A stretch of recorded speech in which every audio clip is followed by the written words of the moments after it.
So this is level 3, so mobility of the hips first and then progress through the glutes. So level 3, we're going to start with a single-legged deadlift. So the idea is you tip from the hip.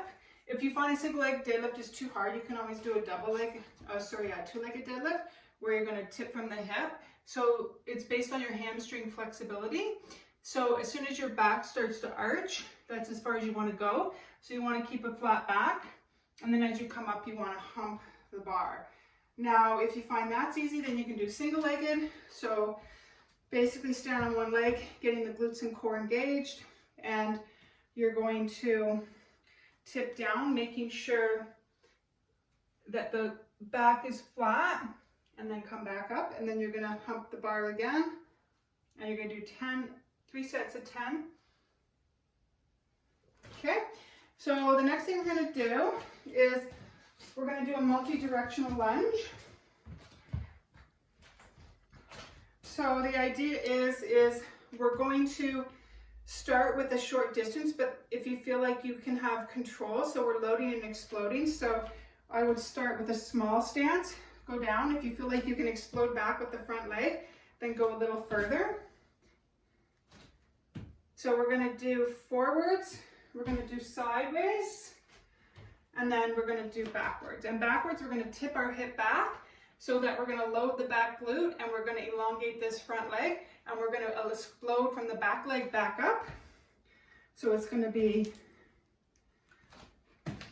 so we're loading and exploding.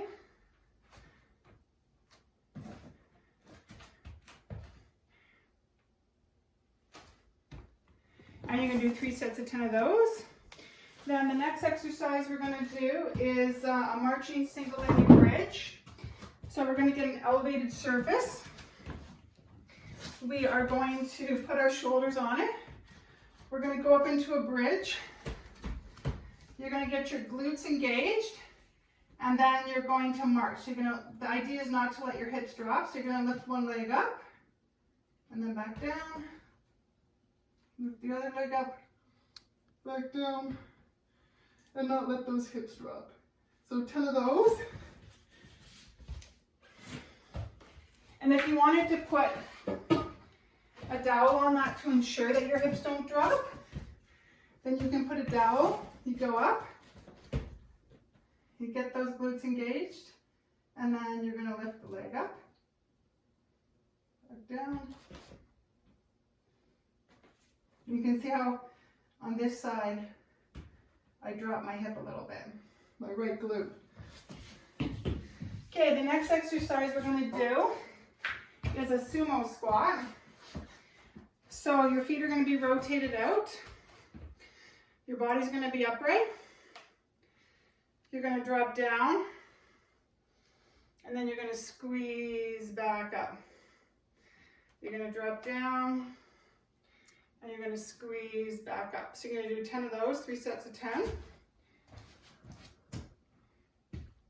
The next one we're going to do is what's called a step up. So you're going to get an elevated surface. You can do a chair at home, or if you have a step or a mat like this, you can do it.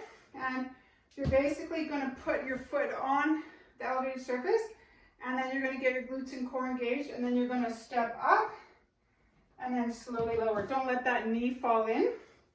So when I step up, I don't want that knee to fall in. And you can go forwards, and then you can go sideways. So foot up, back down. So 3 sets of 10 of those. And then the next one we're going to do is adductor slides. So what you're going to do is you're going to get into a squat position. You're going to push the weight out, not loading this right hip. So you're all the motion's coming from here. So we're working the adductors. This is a stabilizer, and then we're pulling it back in, out, and then in. So again, the adductors work in concert with the abductors. So we need these to be both strong in equal and opposite direction. And then the last one we're going to do is a single-legged banded glute abduction work. And so for this one, that's working another glute, which is on in this area here. This is actually a cause of a lot of hip issues with runners. So dropping the hip is a weak glute med. So you can hang on to something if you want, but the key is to not let that, when you lean, I don't want you to lean into that hip, so get your glutes nice and strong. And then you're going to stabilize, and like I said, you can hang on to something or not. And then you're gonna pulse the leg sideways. So if I was to come this way, you could see here that my glutes and core are engaged, and then I'm not going to lean into that hip, and then I'm going to kick my leg sideways. So try and stay upright. So see how I'm kind of leaning into that hip, but if I grab onto something, then it's more stable, and then sideways.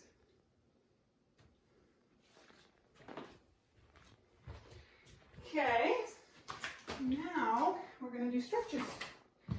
So